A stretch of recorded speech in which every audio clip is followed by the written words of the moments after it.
बिस्मिल्लाहिर्रहमानिर्रहीम। अस्सलामु अलैकुम वरहमतुल्लाहि वबरकातुहू। मुअज़्ज़ज़ सामीन, आज मैं आपके सामने सूरह फातिहा की खासियतें बयान करूँगी और कुछ उसके वज़ाइफ।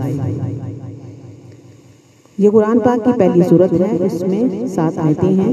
ये मक्का में नाज़िल हुई।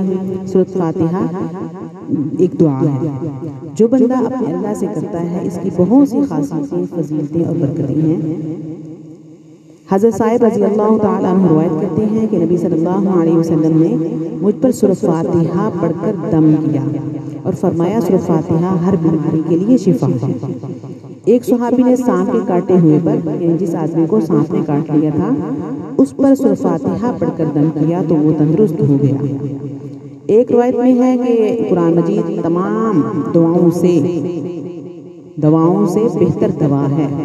हर सूरत कुरान मजीद की बेहतरीन फजीलत रखती है और तमाम सूरतों में से बुजुर्गतर जो सूरत है वो अल-हम्दु शरीफ है। आप सल्लल्लाहु अलैहि वसल्लम ने इरशाद फरमाया, जब तुम सूरह फातिहा और सूरह इखलास पढ़ लो तो सिवाय मौत के हर आफत से बच जाओगे, महफूज हो जाओगे। जो आदमी फजर की सुन्नतों और फर्जों के दरमियान सूरह फातिहा बिस्मिल्लाहिर्रहमानिर्रहीम 40 बार पढ़ेगा, यानी बिस्मिल्लाहिर्रहमानिर्रहीम अल्हम्दुलिल्लाहि रब्बिल आलमीन अर्रहमानिर्रहीम, इस तरीके से 40 दफ़ा सूरह फातिहा पढ़कर किसी बीमार पर दम करेगा या पानी पर दम करके बीमार को पिलाएगा तो इंशाअल्लाह इस सूरत की बरकत से वो मरीज मुकम्मल सेहतयाब हो जाएगा। सूरह फातिहा 100 बार पढ़कर जो आदमी दुआ मांगेगा अल्लाह ताला उसकी दुआ को कबूल फरमाएंगे। मुअज़्ज़ज़ सामीन, हर बड़े काम करने से पहले जिस तरह हम बिस्मिल्लाहिर्रहमानिर्रहीम पढ़ते हैं, इसी तरह सूरह फातिहा भी जो है उसको पढ़ना चाहिए। मुश्किल से मुश्किल काम इंशाअल्लाह आसान हो जाएगा।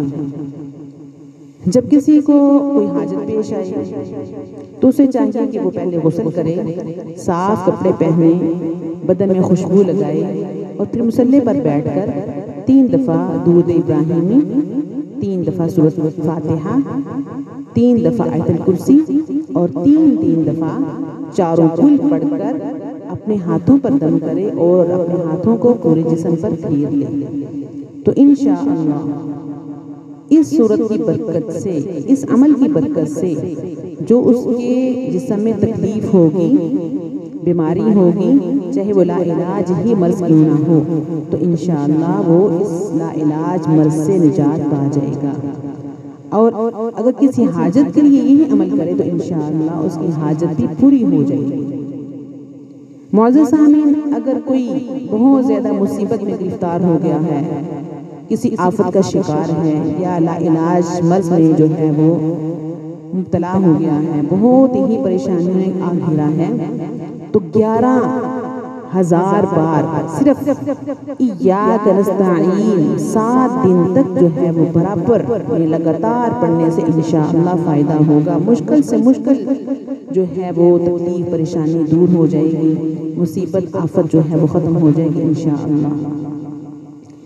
मुअज़्ज़ज़ सामीन, बुजुर्गों और उलमा का कहना है कि सूरह फातिहा बड़ा ही ज़बरदस्त ख़जाना है। इसमें हर बीमारी का जो है वो इलाज है। हदीस शरीफ में आया है कि एक आदमी को सांप ने काट लिया। लोग सहाबा की जमात में से एक सहाबी को मरीज के पास ले गए तो उन सहाबी ने 3 बार सूरह फातिहा पढ़कर दम किया तो वो तंदुरुस्त हो गया, सांप का जहर जो है वो उतर गया। तो मुअज़्ज़ज़ सामीन, अगर कोई आदमी अपने बिजनेस में तरक्की चाहता है, जॉब में तरक्की चाहता है, तो 121 बार सूरह फातिहा बिस्मिल्लाहिर्रहमानिर्रहीम के साथ इशा की नमाज के बाद पढ़े और जब इस आयत तक पहुंचे सिरातल्लज़ीना अनअमता अलैहिम, तो अल्लाह से अपने बिजनेस की या अपने जॉब की तरक्की के लिए दुआ करे तो इंशाअल्लाह अल्लाह ताला उसके जो है बिजनेस में तरक्की अता फरमाएंगे, बरकत अता फरमाएंगे और उसकी जॉब में भी इंशाअल्लाह तरक्की होगी।